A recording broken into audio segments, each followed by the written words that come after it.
రాష్ట్ర అప్పులపై సీఎం చంద్రబాబు ప్రజలను తప్పుదోవ పట్టిస్తున్నారని వైసీపీ అధినేత మాజీ సీఎం జగన్ ఆరోపించారు. శుక్రవారం తాడేపల్లిలో నేతల క్యాంపు కార్యాలయంలో మీడియాతో మాట్లాడారు. ఈరోజు మొట్టమొదటిసారిగా ఈ మధ్యకాలంలో చంద్రబాబు నాయుడు గారు ఈ మోడస్ ఆపరాండాను ఇంప్లిమెంట్ చేస్తూ ఈ మధ్యకాలంలో తాను మొదటి స్టోరీ ఈ మధ్యకాలంలో మనందరికీ కూడా బాగా పరిచయం చేసిన స్టోరీ. రాష్ట్రం ఆర్థికంగా ధ్వంసం అయిపోతా ఉంది అన్న స్టోరీ.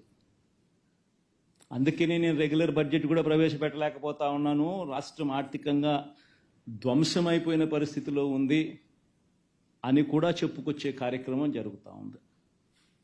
ఇవన్నీ కూడా మనం చూస్తూనే ఉన్నాం.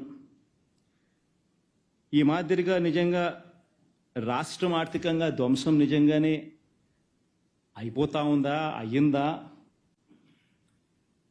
అని ఒక్కసారి గమనిద్దాం. ఒకసారి నిజంగా మనం కూడా వాస్తవాలు కూడా ఒకసారి మన ద్వారా, ఎందుకనంటే ఇవన్నీ కూడా ఏమిటంటే సమస్య ఏంటంటే ఇవన్నీ కూడా ప్రజలకు తెలియాల్సిన అవసరం ఉంది, ప్రజలు ఆలోచన చేయాల్సిన అవసరం ఉంది. మరీ ముఖ్యంగా బాధ్యత కలిగిన విలేకరులుగా ఉన్న మీరు, బాధ్యత కలిగిన మీడియా హౌసెస్గా ఉన్న మీరు ప్రజల దగ్గరికి తీసుకొని పోవాల్సిన వాస్తవాలు కూడా ఇవన్నీ. నిజంగా ఒకసారి గమనిస్తే ఏ రకంగా చంద్రబాబు నాయుడు గారు వాగ్దానాల నుంచి, తాను ఇచ్చిన మేనిఫెస్టో వాగ్దానాల నుంచి తాను తప్పుకునేందుకు ఏ రకంగా తాను స్టోరీ తాను బిల్డప్ చేసుకుంటూ పోతా ఉన్నాడు అని ఒకసారి గమనిస్తే, రాష్ట్రం ఆర్థికంగా ధ్వంసం అయిపోయింది అనేది మొదటి స్టోరీ కింద తాను మీడియా డిబేట్లను మొదలెట్టాడు, మాట్లాడడం మొదలెట్టాడు, గవర్నర్ ప్రసంగంలో కూడా తీసుకొచ్చాడు, ఇవన్నీ కూడా మొదలెట్టాడు. ఒకసారి గమనిద్దాం. ఒకసారి ఎన్నికల దగ్గర నుంచి చంద్రబాబు నాయుడు గారు ఇంతకుముందు ఊదరగొడుతూ మాట్లాడిన మాటలు ఏమిటి? చంద్రబాబు తన మీడియా ఇద్దరు కలిసి రాష్ట్రంలో అప్పులు 14 లక్షల కోట్ల రూపాయల అప్పులు అని చెప్పి ఫస్ట్ ఊదరగొట్టారు. మీకు అందరికీ గుర్తుండే ఉంటుంది. మొత్తం అప్పులు ఏకంగా 14 లక్షల కోట్లు ఉన్నట్టు విపరీతమైన ప్రచారం చేసుకుంటూ వచ్చారు.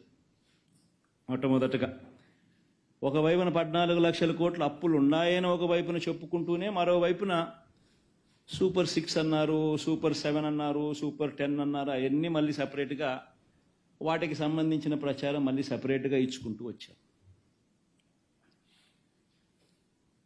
చివరికి చంద్రబాబు నాయుడు ముఖ్యమంత్రి అయినాడు. ఎన్నికల్లో తాను చెప్పిన మేనిఫెస్టో హామీలను అమలు చేయాలి అని చెప్పి ప్రజలందరూ కూడా అడుగుతూ ఉన్నారు. అడగడం మొదలుపెట్టేసరికి చంద్రబాబు నాయుడు గారికి మళ్ళీ ఈ 14 లక్షల కోట్లు తాను చెప్పింది గట్టిగా ముందుకు తీసుకొని పోవాల్సిన అవసరం ఉంది అని చెప్పి గోబెల్స్ ప్రచారంలో భాగంగా మళ్ళీ అడుగులు వేగంగా ముందుకు వేశాడు. కానీ వాస్తవం చెప్పాలంటే అక్కడ 14 లక్షల కోట్లు ఉందే అసలు ఫస్ట్ అప్పు లేనిది ఉన్నట్టుగా తను ఎట చెప్పగలుగుతాడు? ఇప్పుడు ముఖ్యమంత్రి అయిన తర్వాత బడ్జెట్ డాక్యుమెంట్స్లో ఇవన్నీ చూపించక తప్పదు. కాబట్టి చూపించలేని పరిస్థితి వచ్చేసరికి చంద్రబాబు నాయుడు గారు పడరాని పాటలనే పడతా ఉన్నాడు.